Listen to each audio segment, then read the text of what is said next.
नमस्कार, मैं हूं चुमखान। दिन भर की खबरों में सबसे पहले डालते नजर आज के मुख्य समाचारों पर।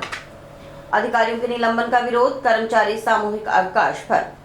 जिला शिक्षा अधिकारी माध्यमिक कार्यालय का किया घेराव, पदोन्नति के बकाया प्रकरण निस्तारण की रखी मांग। मेडिकल लीव पर 3 बीडीओ का होगा स्वास्थ्य परीक्षण। अंतिम तारीख से कुछ घंटे पहले बटे विद्युत बिल, आक्रोशित विद्युत उपभोक्ताओं ने किया एएन कार्यालय का घेराव। अब खबरें विस्तार से। वन विभाग के अधिकारियों को निलंबित करने के विरोध में वन विभाग के कार्मिक शुक्रवार को दूसरे दिन भी सामूहिक अवकाश पर रहे। आंदोलन की कड़ी में शनिवार को वन विभाग कार्मिक 3 दिवसीय सामूहिक राजपत्रित अवकाश लेकर सामूहिक कार्य बहिष्कार शुरू करेंगे। इस समय अवधि में वन अधीनस्थ कार्मिकों की ओर से कोई भी राजकार्य संपादित नहीं किया जाएगा। इससे पहले राजस्थान अधीनस्थ वन कर्मचारी संघ के बैनर तले वन अधीनस्थ कार्मिक गुरुवार को भी सामूहिक अवकाश पर रहे।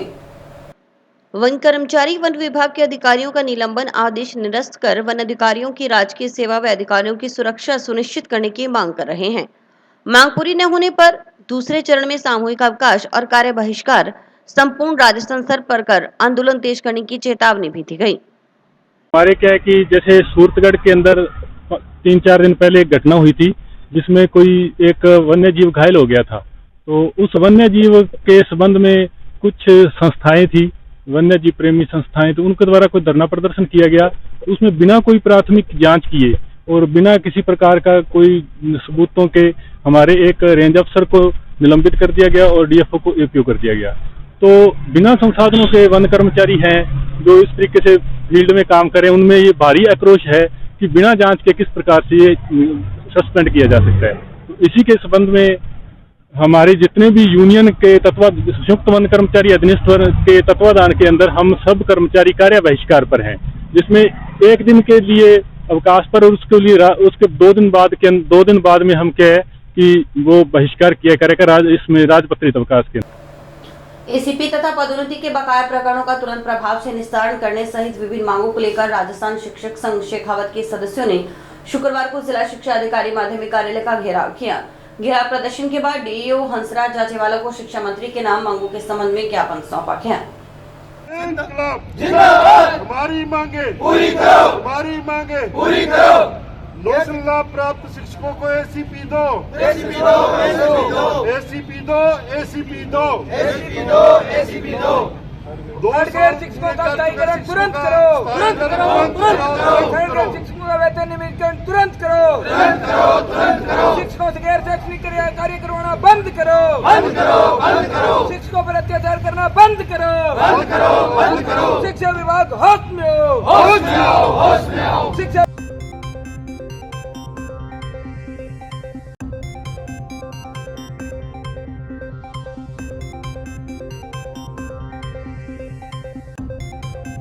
राजस्थान शिक्षक संघ शेखावत द्वारा जिला शिक्षा अधिकारी माध्यमिक के समक्ष प्रदर्शन करने का कार्यक्रम रखा गया। कारण था कि बहुत सारे जिले, राजस्थान के कई जिलों में जो 2 साल 2022 में जिनकी नियुक्ति हुई थी और 2024 में 2 साल हो गए, उनको सबको वेतन नियमितीकरण कर दिया गया। स्थायीकरण बात अलग है, वेतन नियमितीकरण का मतलब वेतन उनको पूरा मिलने लग जाता है। कई जिलों में स्थायीकरण भी हो गया, लेकिन हनुमानगढ़ जिला जैसी की परंपरा सी रही है कि ये हमेशा सबसे पीछे रहते हैं। तो आज भी डीओ साहब से जैसे वार्ता हुई है, उन्होंने थोड़ा सा बीच में पेच ये फंसा दिया कि मैं सीओ साहब से पूछ के इसका मार्गदर्शन लूंगा, उसके बाद नियमितीकरण के आदेश निकालेंगे। और दूसरा बिंदु था हमारा नोशनल लाभ प्राप्त जो शिक्षक थे, उनको नोशनल लाभ वेतन तो नोशनल तिथि से मिल रहा है, लेकिन 9 साल जैसे उनके पूरे हुए उस नोशनल तिथि के हिसाब से उसके एसीपी का लाभ हनुमानगढ़ में नहीं दिया गया। इसके अलावा जो हमारे शिक्षकों के ऊपर गैर शैक्षणिक कार्य थोपे गए हैं, तरह तरह के गैर शैक्षणिक कार्य, बीएलओ हो गया, स्वास्थ्य परीक्षण हो गया, उसके इतर बहुत सारे काम है जो ऑनलाइन करवाए जा रहे हैं शिक्षा विभाग द्वारा। तो उस गैर शैक्षणिक कार्य को शिक्षक नहीं करेगा, ऐसी मांग हम इनके पास लेके आए हैं। बाकी हमारी जो और मांगे हैं जो कि राज्य स्तर की मांगे हैं, जिसमें सब प्राइमरी मांग जो है 3rd ग्रेड के वे शिक्षक साथी जो दूसरे जिलों में या अपने घर से दूर पदस्थापित हैं, उनके लिए स्थायी स्थानांतरण नीति बने, पारदर्शी हो, भ्रष्टाचार मुक्त नीति। जिले की 4 पंचायत समितियों के विकास अधिकारियों के मेडिकल लीव पर होने के मामले को गंभीरता से लेते हुए जिला परिषद ने जांच का आदेश दिया है। मेडिकल लीव की सहूलियत का दुरुपयोग करने की शंकाओं के बीच जिला परिषद की मुख्य कार्यकारी अधिकारी सुनीता चौधरी की ओर से जिला कलेक्टर के निर्देश पर आदेश जारी किया गया है। अवकाश पर रहे 3 बीडीओ के स्वास्थ्य परीक्षण करवाए जाएंगे। दरअसल जिले की पंचायत समिति संगरिया, पीलीबंगा और नोहर के विकास अधिकारी पिछले कुछ समय से स्वास्थ्य संबंधी कारणों से मेडिकल लीव पर हैं।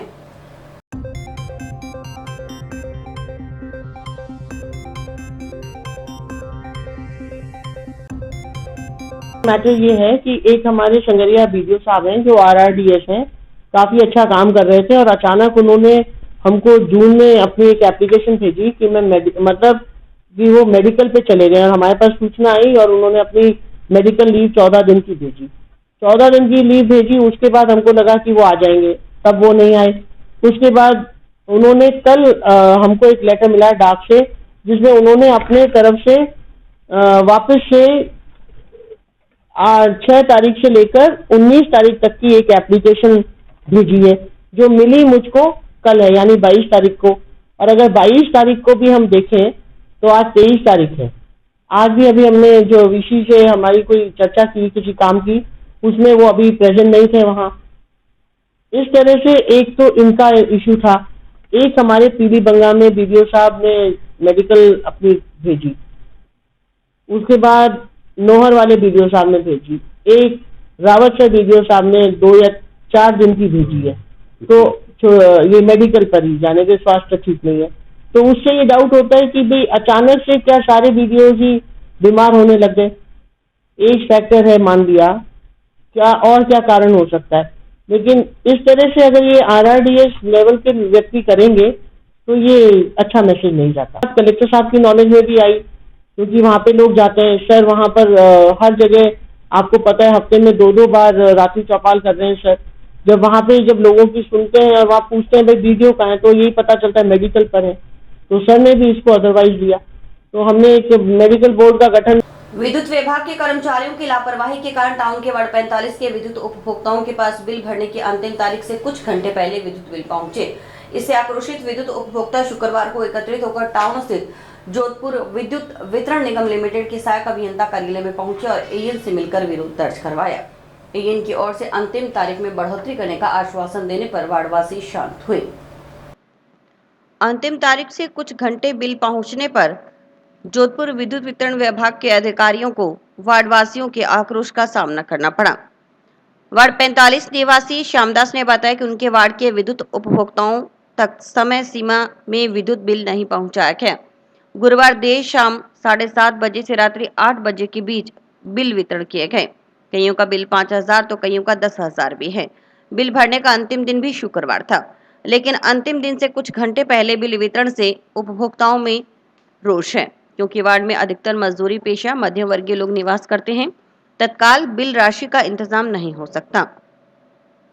उन्होंने बताया कि इस बारे में एएन से बात की तो उन्होंने माना कि बिल वितरण में कर्मचारियों की लापरवाही रही है। उन्होंने बिल भरने की अंतिम तारीख 4 दिन आगे बढ़ाने के लिए आश्वस्त किया है, साथ ही अन्य विद्युत समस्याओं का समाधान करने के लिए भी आश्वस्त किया। जैसे कि हमारे वार्ड में पहले भी लोग सैकड़ों की तादाद पे आए थे। तार का समस्या है, जो गली के अंदर मिथिला हनुमान मंदिर के पास करीबन 8 फीट के ऊपर आया हुआ तार। अधिकारी कह रहे हैं कि हम करा देंगे, लेकिन अभी तक उस पर कोई कार्रवाई, किसी प्रकार का कोई काम नहीं हुआ। यही हम मांग किए उनसे कि जल्द से जल्द जो बिजली विभाग का कार्य है उसे आप दुरुस्त कीजिए और जल्द से जल्द करवाइए। और वार्ड की और समस्या जैसे पर्सनल मीटर जो होता है, खंभे से अगर किसी का हिल गया, उसमें भी कोई कार्रवाई ये सही ढंग से सर्विस नहीं दे पाते सही करने। इनका फॉल्ट डिपार्टमेंट समय सीमा पर नहीं पहुंच पाता। उस बिंदु पर भी हमने उनसे बात की है, लेकिन उन्होंने कहा हम सुधार करेंगे। तार वाले समस्या पर इन्होंने कहा है कि अगले महीने तक हम आपके वार्ड का समस्या समाधान करेंगे। और जो बिल का है वो इन्होंने 4 दिन का सीमा और बढ़ा दिया है। यदि 4 दिन के पहले हमारे वार्ड 45 अदर किसी का भी बिल आज के डेट में दिया हुआ है तो वो 4 दिन समय सीमा के बाद ही भरा जाएगा। यदि कोई प्लेंटी अगर भरता है तो वो जवाबदेही एएन साहब की। घर परिवार और समाज में फैले नशे की रोकथाम में अब मानस सखियां अहम भूमिका निभाएंगी। वे घर घर पहुंचकर माता बहनों से संवाद करते हुए नशे से छुटकारा दिलाने के लिए उन्हें जागरूक करेंगी। राजीविका से जुड़ी महिलाओं को नशा मुक्त मानस अभियान में मानस सखी बनाया गया है। कलेक्ट्रेट सभागार में शुक्रवार को कलेक्टर कानाराम ने वीडियो कॉन्फ्रेंस से मानस सखियों से संवाद किया। जिला कलेक्टर ने कहा कि नशा मुक्त हनुमानगढ़ में महिलाओं की अहम भूमिका रहेगी। घर की बहन, मां, पत्नी, बेटी ठान ले तो नशा मुक्त जिले की संकल्पना साकार हो सकती है और परिवार आर्थिक, सामाजिक और शैक्षणिक रूप से मजबूत बनेगा। उन्होंने कहा कि नशा एक बीमारी है और इसका इलाज संभव है, इसलिए नशे से पीड़ित व्यक्तियों को समझाइश कर चिकित्सालय तक पहुंचाएं। महिलाएं समाज और परिवार में जाल बना चुके नशे को लेकर अपनी चुप्पी तोड़ें। कलेक्टर ने कहा कि मानस सखियों की एक छोटी सी कोशिश एक परिवार को सशक्त बना सकती है। जिला प्रशासन के साथ आगे बढ़कर नशे को जड़ से समाप्त करें।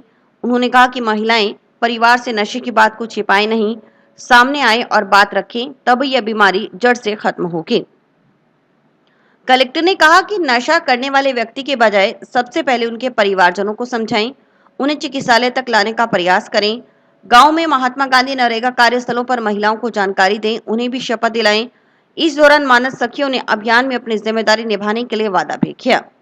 सभी उपखंड क्षेत्रों से मानस सखियों ने अपने प्रयासों की जानकारी दी, जिन्हें जिला कलेक्टर ने सराहा।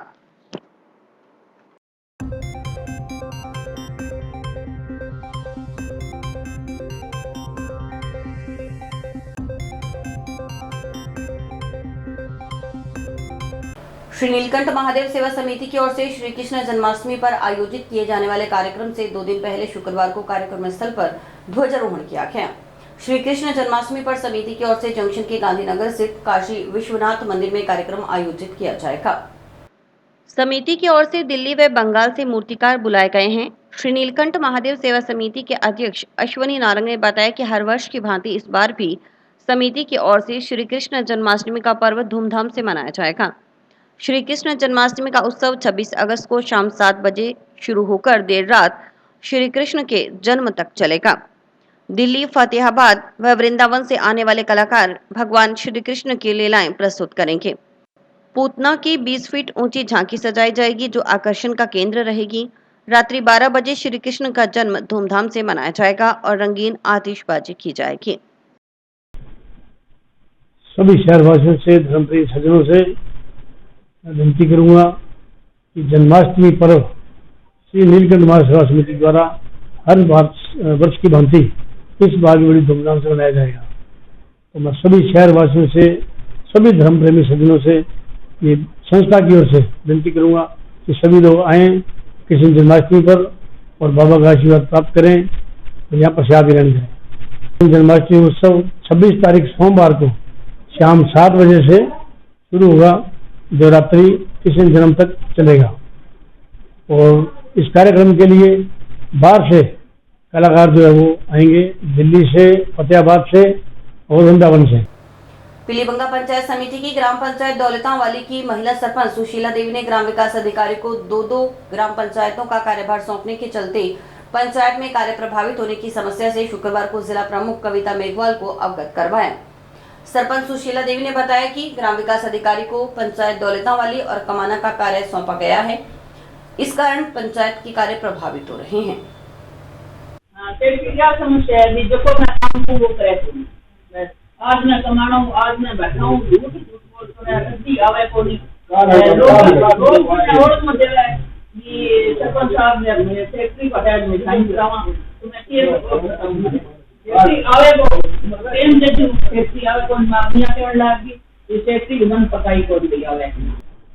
उनकी समस्या आई थी कि उनकी कोई ग्राम विकास अधिकारी पंचायत के अंदर आते नहीं है। उनकी उससे वीडियो साहब की कोई 2 पंचायत है, एक दौलतावाली और एक कमाना, तो वो दोनों पंचायतों में जाते हैं तो दोनों में भी काम होते नहीं है, क्योंकि एक पंचायत में एक ही वीडियो होना चाहिए।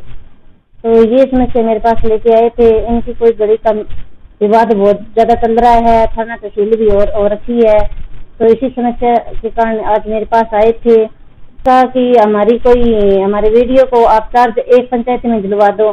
तो मैंने यहाँ के अधिकारी को, विनोद जी को बुला के और उनका चार्ज एक ही पंचायत में देने को कहा था। और भी कई पंचायतों में भी ये समस्या बहुत ज्यादा चल रही है, क्योंकि सरपंचों के साथ ये अधिकारी सही तरीके से बात नहीं करते हैं। उनको मिलनसार होना चाहिए, क्योंकि साइकिल के दो पहिए होते हैं, दोनों मिलकर काम करते हैं तो दोनों का काम अच्छे तरीके से चलते हैं, लेकिन एक के साथ सही नहीं रहते हैं तो काम उनका अच्छा चलता नहीं। मैंने भी कल सीओ मैडम से मिली थी और मैंने कहा कि मैडम भाई अपने जो भी महिलाएं सरपंच है, एक तो सरपंच इतनी एक्टिव होती हैं फिर भी ये निराशजनक रहती है, इनका काम होता नहीं है, तो काम है मिलजुल कर करना चाहिए। अधिकारियों को पाबंद करना चाहिए कि भाई सही तरीके से भाई जनप्रतिनिधि के साथ बोलना चाहिए आपको। ग्राम पंचायत 25 RWUD के चक 24 RWUD ए में कुछ समय पहले निर्मित पक्का खाला सही लेवल के अनुसार नहीं बनने से पिछले 1 साल से अधिक समय से किसानों को पानी की बारियां प्रभावित हो रही हैं।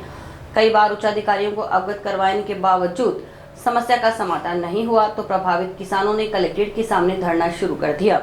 शुक्रवार को किसानों का धरना दूसरे दिन भी जारी रहा। धरने पर बैठे किसान काशीराम ने बताया कि ग्राम पंचायत 25 RWUD की ओर से मनरेगा योजना के तहत चक 24 RWUD ए में पक्के खाले का निर्माण करवाया गया है। ग्राम पंचायत सरपंच व विकास अधिकारी की ओर से अपनी मनमानी करते हुए पक्के खाले का निर्माण सही लेवल के अनुसार नहीं करवाया गया। इस कारण किसानों की पानी की बारियां प्रभावित हो रही हैं और फसल की सिंचाई करने में बाधा उत्पन्न हो रही है। कई किसानों की पानी की बारियां पिछले 13-14 माह से खराब हो रही हैं। टेल के किसानों की कृषि भूमि में पिछले 13-14 माह से बिल्कुल भी पानी नहीं पहुंच रहा। खाले का निर्माण सही लेवल में न होने के बारे में उच्च अधिकारियों को कई बार अवगत करवाया, लेकिन कोई सुनवाई नहीं हुई। हम जी किसान हैं, खाड़े की मांग मनवाने के लिए बैठे हैं यहाँ। ये खाड़ा 25 RWD ग्राम पंचायत में चक 24 RWD जिसका खाड़ा निर्माण नरेगा के तहत हो रहा था और उसमें नियमों को ताक कर और खाड़े के लेवल को नीचे गिर दिया गया है और बार बार हमें रिक्वेस्ट करने के बाद भी उन्होंने अपना खाड़ा सही नहीं बनाया गया है। इसके लिए हम धरने पे 1.5 साल हो गया है चालू किए हुए और 64 लाख रुपए बता रहे हैं नरेगा के तहत बन रहा है। हमारी सिंचाई नहीं हो रही है 2 साल से बिल्कुल ही। प्रधानमंत्री फसल बीमा योजना अंतर्गत खरीफ 2024 के लिए फसल कटाई प्रयोग का हनुमानगढ़ तहसील का प्रशिक्षण कार्यक्रम शुक्रवार को टाउन स्थित पंचायत समिति कार्यालय के सभागार में आयोजित हुआ। प्रशिक्षण कार्यक्रम में राजस्व विभाग के पटवारी, गिरदावर, कृषि विभाग के सहायक कृषि अधिकारी और कृषि पर्यवेक्षक शामिल हुए। इन्हें मास्टर ट्रेनर की ओर से फसल कटाई प्रयोग की प्रक्रिया की जानकारी दी गई। उन्हें फसल कटाई प्रयोग का कार्य पूरी पारदर्शिता के साथ संपादित करने के लिए आगाह किया गया।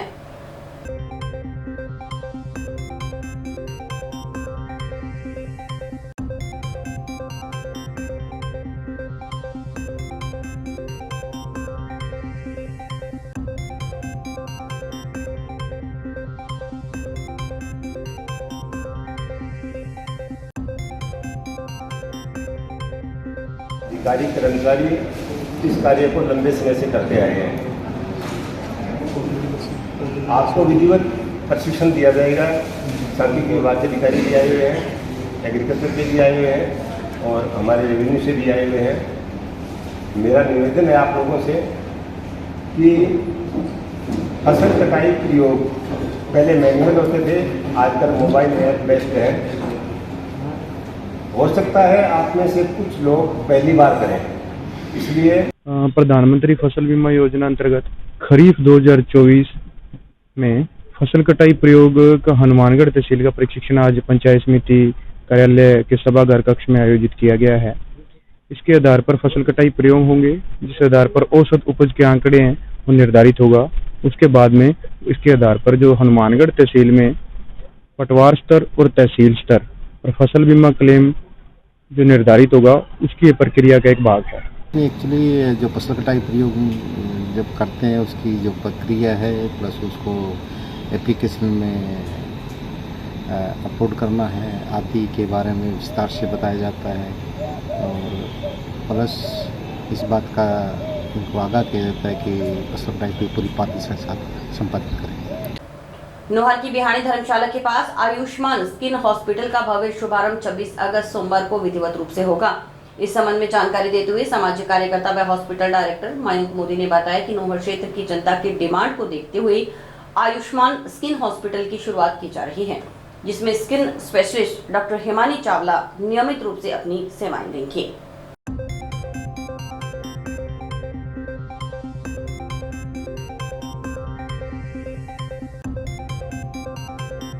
26 अगस्त 2024 को आयुष्मान स्किन हॉस्पिटल का शुभारंभ होने जा रहा है।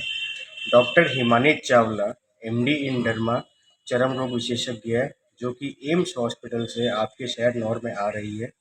इसमें रेगुलर उनकी सेवाएं आपको मिलती रहेगी।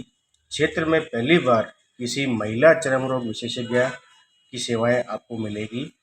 स्किन संबंधी या सौंदर्य संबंधी सभी परेशानियों के लिए आपको बेस्ट ट्रीटमेंट मिलेगा। और इसी के साथ समाचार समाप्त हुए। रोजाना देखते रहिए समाचार। नमस्कार।